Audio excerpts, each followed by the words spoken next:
Welcome back to Conversations Different, a podcast from the Santa Fe New Mexican, where we discuss the interesting people and issues of northern New Mexico. This is Inez Russell Gomez, and this week we are previewing one of our city's newest festival, one that focuses on the power of story. The Santa Fe International Literary Festival is entering its third year, and with us today to discuss the festival is Carmella Padilla. She is an author, journalist, and expert in all things Santa Fe, and one of the people who helped bring this festival to life. Welcome, Carmella. Thank you, Inez. Great to be with you. It is wonderful to be here, and in the issue of full disclosure, I think Carmella and I have known each other, we won't say how many years, but for a number of years. And maybe a number of decades, yes, if we're being fully transparent. That's true, but not more than you can count on one hand. That's right. Before we talk about this year's festival, tell us how this wonderful event came to be. A lot of smart people helped it, birth it, basically. Who are they, and how has the festival evolved over the first couple of years? Well, as you mentioned, we're now starting our third year. In 2021 was our first year, and it was really the brainchild of Claire Hertel and Mark Bryant, married couple, deep experience in the literary arts and communications in Santa Fe and beyond, who happened to be friends of mine. And they were sitting around with some other friends talking about how the one festival in a city full of cultural events that didn't exist here was a literary festival. And it was kind of a no-brainer because New Mexico, of course, has deep literary roots, going back to just spoken word, oral traditions of indigenous peoples who've been here for thousands of years, hundreds of years of Hispano oral tradition. Then you get into the written tradition and just layers and layers and layers of authors and literary events, or should I say literary expressions in New Mexico and in Santa Fe over time. So it was kind of a no-brainer.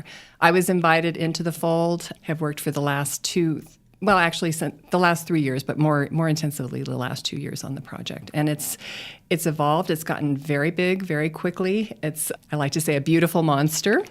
Mm-hmm. As many things that happen in this town, sometimes you just say, oh, wouldn't it be great if we did this?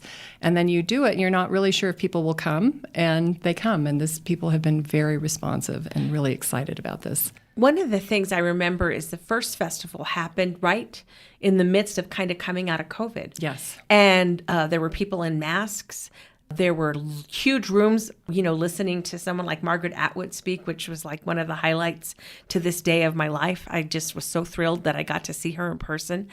And I remember how happy we were to be together while still being a little nervous. Yes, yeah. It was really, it was touch and go, honestly. And in fact, the festival would have happened earlier and had been sort of scheduled to be earlier, but then there would be another, surge in the epidemic or the pandemic, and we would have to just really put the brakes on again and start over. And so it so happened that the first advantageous date on the calendar was late spring in May.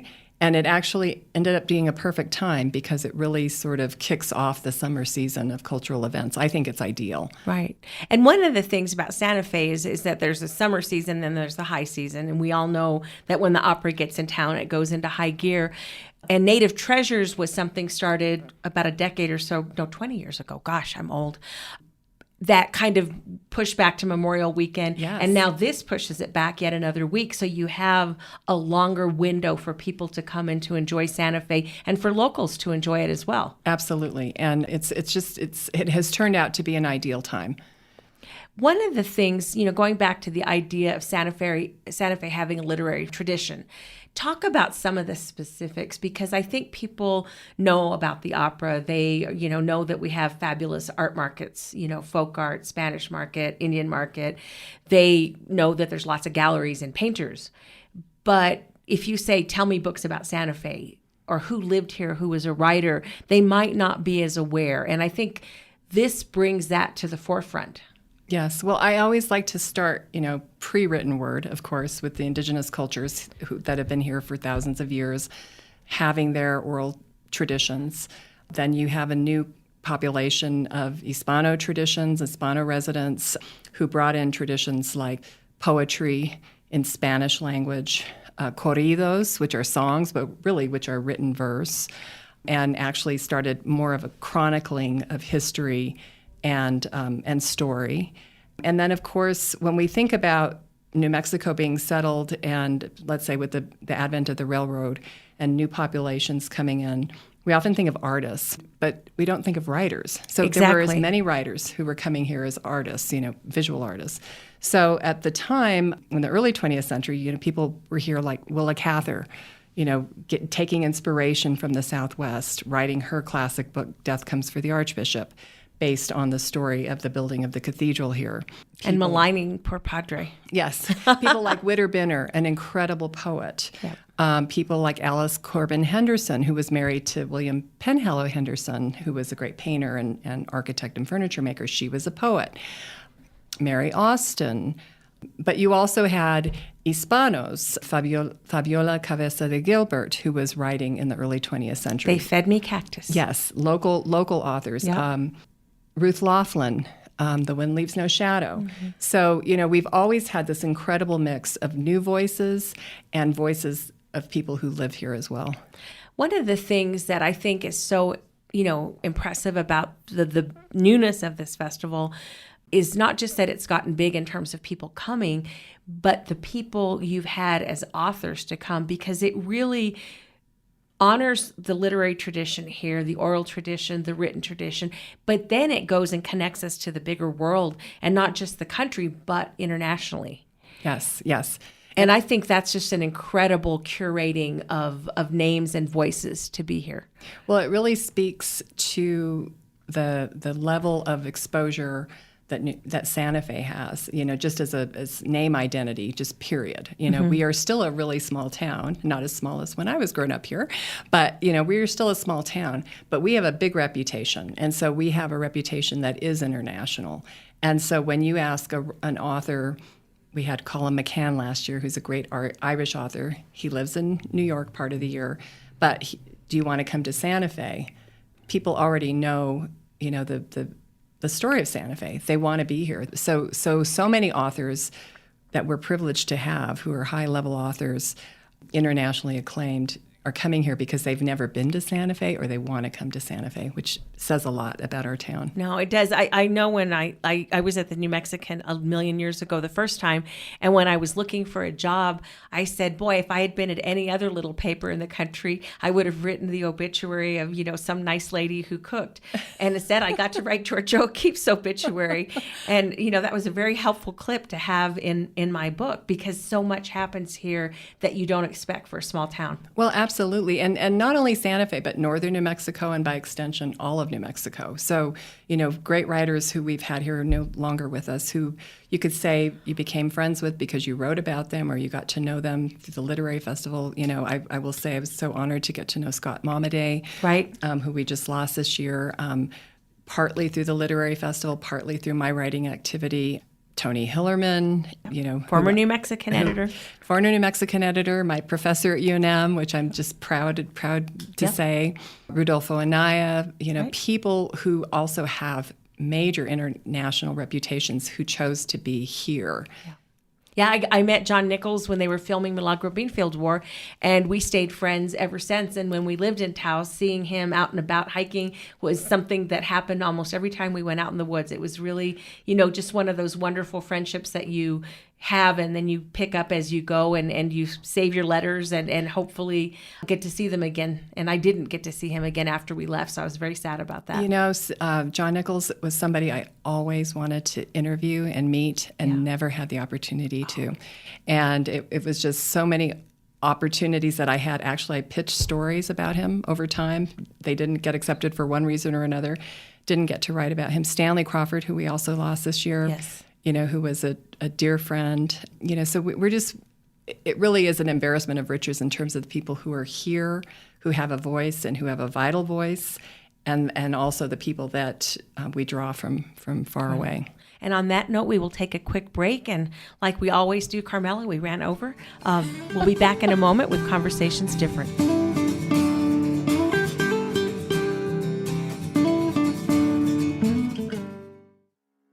Thanks, Inez. This is Patrick Dorsey, publisher of the Santa Fe New Mexican. We hope you're enjoying this episode of Conversations Different with Inez Russell Gomez.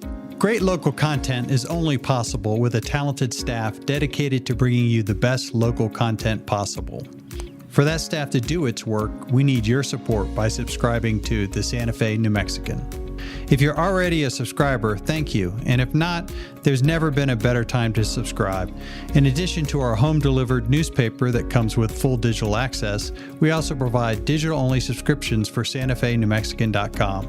We'll also be releasing more online-only audio and video programming moving forward. The Santa Fe New Mexican has been here for nearly 175 years, and we want to continue being your source for local news and information.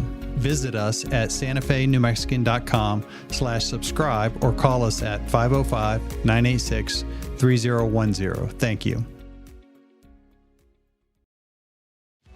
It's a new day in New Mexico, and the doors to boundless opportunity are open as tens of thousands of New Mexicans reach higher to pursue a dream, broaden their horizons, and retrain for a better job. With the New Mexico Lottery and Opportunity Scholarships, you could build yourself a better future anywhere in the state. You put in the hard work, we'll help with the costs. For eligibility details, visit reachhighernm.com.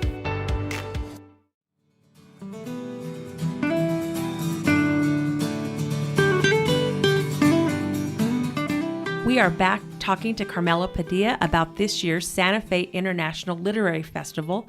And so let's talk about this year's festival. It's May 17th through 19th. I know there's a website with a somewhat ungainly title. Let's see, it's sfinternationallitfest.org. So people can go and get information. And if that's too long, just Google Santa Fe International Literary Festival. But what's going to happen this year? Oh my gosh. Well, once again, we have about 30 separate events over 3 days. Kickoff opening night on Friday, May 17th with Jesmyn Ward, who will be who's a Pulitzer Prize winning author. She'll be in conversation with Tracy K. Smith, who is our former U.S. Poet Laureate. Oh, wow. Which is going to be incredible. And Tracy will also have her own session during the weekend. Kicking off the evening will be our own Lucy Tapahanso, the inaugural Poet Laureate of the Dene Nation, and somebody who is a local, known to many, an incredible poet. I mean, we've got so many highlights. I'll just talk about the evening sessions. Julia Alvarez on Saturday night, legendary. Yeah. Anne Lamott on Sunday night, Anthony Doerr on Saturday afternoon, All the Light We Cannot See and Cloud Cuckoo Land. I mean, extraordinary. Also, extraordinary local talents. Right. Hampton Sides has a new book out. He will be with us. Doug Preston has a new book out. He will be with us. Jen Chaplin and Jamie Figueroa will be talking about memoir and essay. Arthur Z., National Book Award-winning poet who lives in Santa Fe, will be with us. Bill DuBois. I mean, we've got River of Traps is still one of my favorite books.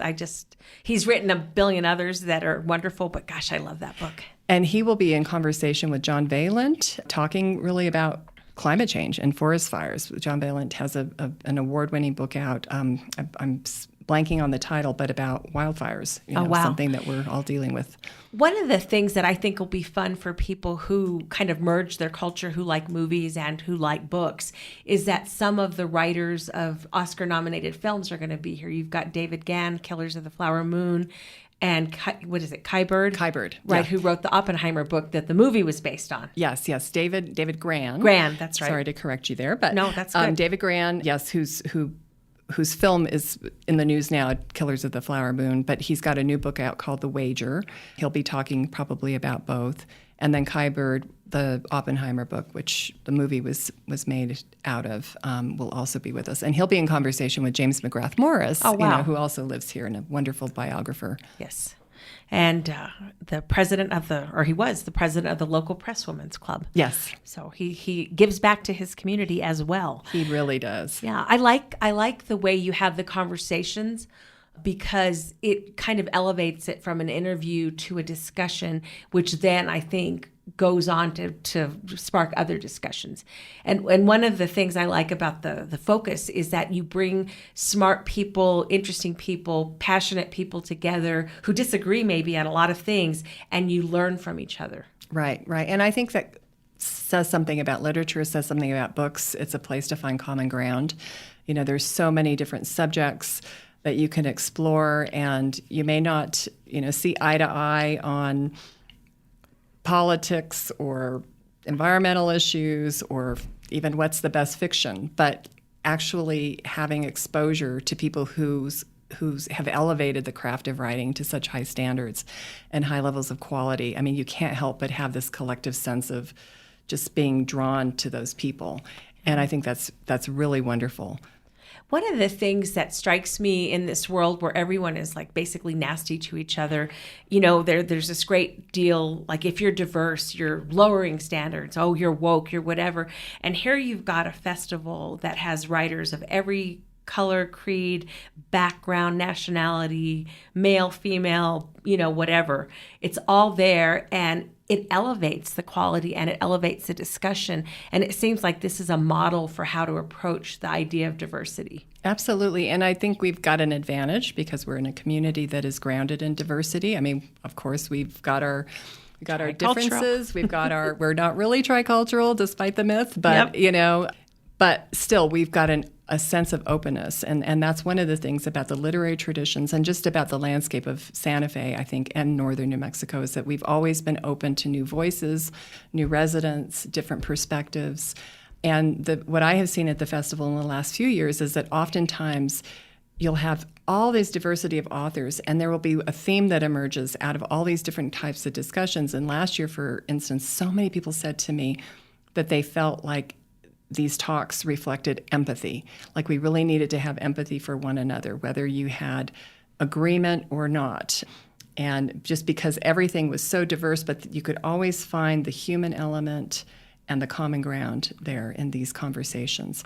The other thing about having these conversations that I think is really cool is it's very comfortable. It's not like academic, wonky, let me give you a lecture. Right. It's two people talking, who may have never met before, but to have some kind of have common ground in terms of their backgrounds, what they write, what their expertise is. And it's always very conversational and very friendly. Yeah.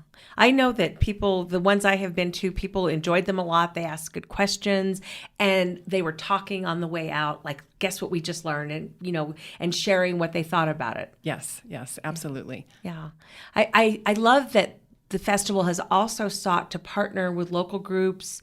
There's a number of tickets that are provided for people who maybe couldn't afford to go otherwise. But you also do partnerships with a library and with schools. And can you talk about kind of how you're impacting the community other times of the year? Well, we're working on that because, we're still building the organization. Right. Ideally, eventually, we will have more of a year-round presence. In the last few years, what we have had are students coming to the festival, some teachers meeting with authors, school groups from like New Mexico School for the Arts, community college, and elsewhere coming and either maybe presenting poetry or just taking part in the sessions. This year, you mentioned the free tickets. We've actually doubled the number of free tickets that are available to New Mexico educators. So it not only Santa Fe educators, but educators from all over the state, teachers, librarians, students, other people who may not be able to attend this, if it were not for a free ticket. And, we're giving away 1,500 free tickets this year. Last year we did 700. We're really upping the ante there because I really feel personally, as do my colleagues, that, we are in a community where we need to actually provide access and get people to come downtown to a place like this and feel like a literary festival is a place for everyone. So that's happening. We've had a longstanding partnership with the Santa Fe Public Library over the past 3 years. This year we'll be partnering with them on their culminating evening for the Big Read. It's a 5-week community-wide reading session of a book that's chosen by educators. And their final event is on May 16th.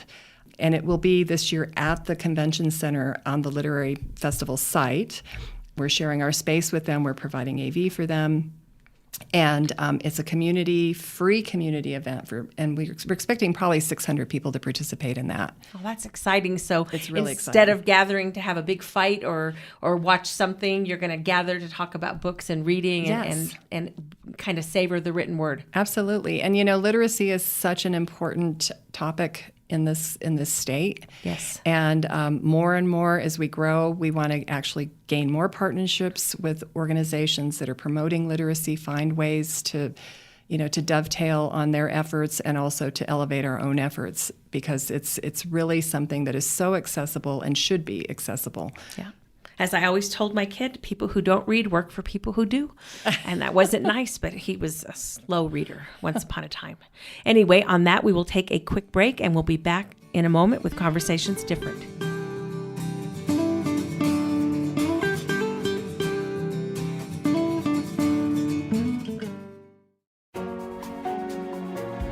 Join us on a journey of compassion and community at the inaugural Walk for a Hug 5K community event. Proudly presented by the St. Vincent Hospital Foundation. Set your calendars for May 18th via Linda Park, starting bright and early at 9 a.m. We'll share in the joy of community, health, and well-being, walking side by side for a common purpose. Bring your friends and family to multiply the joy and the impact of your contribution.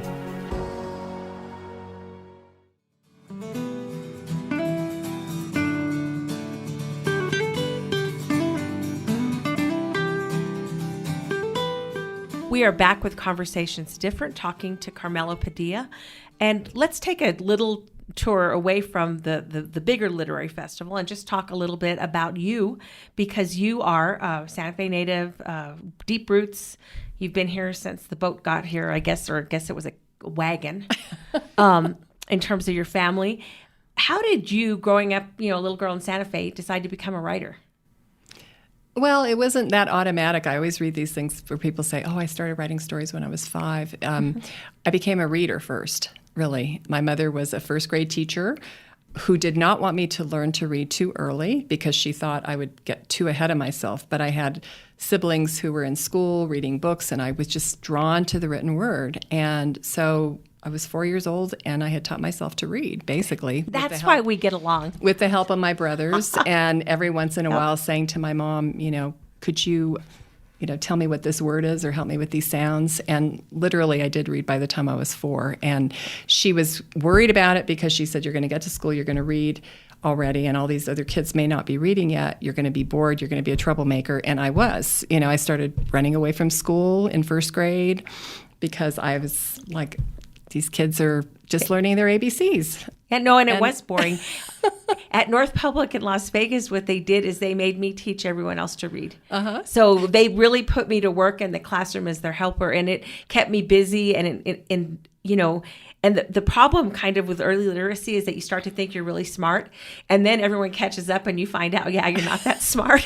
Well, that ended up being the strategy with me. The only way they got me to go back to school was then the principal said, how about you help some of the other kids, and sit with them. So then you thought you were a big girl and teacher. So anyway, I came to the written word by reading, being a reader first, was an avid reader all through school.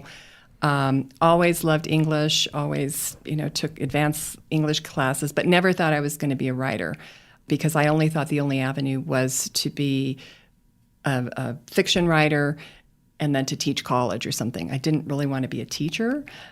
And so anyway, I meandered into journalism, which sort of satisfied my curiosity, that aspect about me, wanting to hear people's stories and then learning to write in a way that was actually sort of practical. Because they pay you for it. Not very much, but they pay you. They pay you for it. It's a job. You learn to make deadlines. You learn to do your research. It just was a fit. And actually, that's how our paths intersect, was through the journalism world. Eventually, I veered off from that and decided to start writing nonfiction books. And you've written how many? 7? 7 books, I think, yes. Yeah. And, all grounded mostly in New Mexico and the Southwest, cultural history, art history. And, I've been really lucky to be able to do that. And you are a Governor's Award for Excellence in the Arts winner, 2009, 1996, a Mayor's Award in the Excellence for the Arts. So you're like a big deal in terms of your influence on the state and your community. Well, I'm really privileged to be able to say I grew up here and I'm still here, being able to work and circulate in the community and hopefully have an impact and influence. I really feel very strongly that if we can contribute to this place that we call home, give others opportunity. I've been very lucky to be able to be here and do it. I mean, It's not been easy, but no, and you've worked really hard. I mean, that's one of the things that I think people sometimes we take for granted. We have all these wonderful things around us. Well, someone had to, publicize and put together the schedule and make sure the artists got to their hotels and all the different things that people do to have these festivals. It's a lot of work, but my feeling is if I've got a seat at the table and I've got an opportunity to have a voice, I'm not going to decline that because it's really important to have that representation.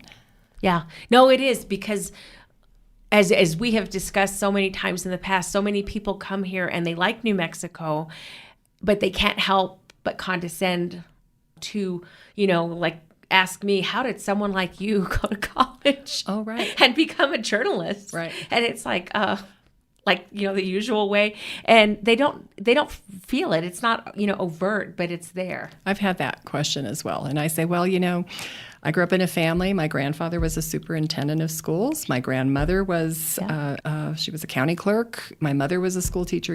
I was grounded in an educational ethos, and as was everybody I grew up with. Yeah, and my mom was a waitress, but she went to college and said, I can't stand other people's children, so I'd rather serve food, know. But it was in Las Vegas, you grew up a block from Highlands, and they just said, you're going, and it was kind of like a continuation of high school. Right. And because we moved, I went to another school, but it was everyone I knew went to college. That's just what you did. Right. Yeah. So, it's really important, I think, this is a very welcoming place, but I think that it's very important that when people decide they want to be here, that it's really important to learn your history, just learn the stories of this place, and talk to the people who have been here for a long time, and try to understand their experience. Yeah, I think that's one of the most important things is to let the place sink in around you and seep in and enjoy it, and not try to fix it or change it or immediately tell you that it's not like wherever it was that they came from. Yeah. I mean, I think there's things here that I'd like to see change too, but I think it's a responsibility. Yeah. And actually, I will say it's a responsibility for people who grew up here also to learn their history and so that they can understand what the storyline is. Right. No, because a lot of times we buy the myth, not the reality. Right. And then we end up in a mess, and that's not good. One of the things about this year's festival, when I was looking at the schedule, going back to that, is obviously there's representation. You have people from all over, as you mentioned, but then you've got Ramona Emerson coming, Tommy Orange, who went to the Institute for American Indian Arts. So it's like there's this new generation of New Mexico influence and New Mexico writers that we're all going to get to meet again. Oh, it's wonderful. And, I will say IAIA especially, because I mentioned Lucy will be with us, Lucy Tapahanso. She teaches there. Tommy Orange, who went to IAIA. Jamie Figueroa will be with us. She's from IAIA. Arthur Z was a teacher at IAIA. It's really important that we represent the talent that is here, and the people who've been working in the trenches here as well. Yeah, I think they're going to look back on this moment in IAIA's history and kind of like when Lloyd Kiva was doing all the things that they were doing, and say they're having kind of a literary moment in the culture. Absolutely. Yeah, it's exciting, and it's all happening right here in Santa Fe. It is. Yeah. So on that note, this has been another Conversations Different. We will be looking forward to the Santa Fe International Literary Festival, and I thank Carmella for taking time. Thank you, Inez. And let me just say, please go to the website. There's still lots of tickets left. Please come down to the convention center and experience it for yourself. I think you'll really be pleased. Yes. We'll be back again next week with another Conversations Different.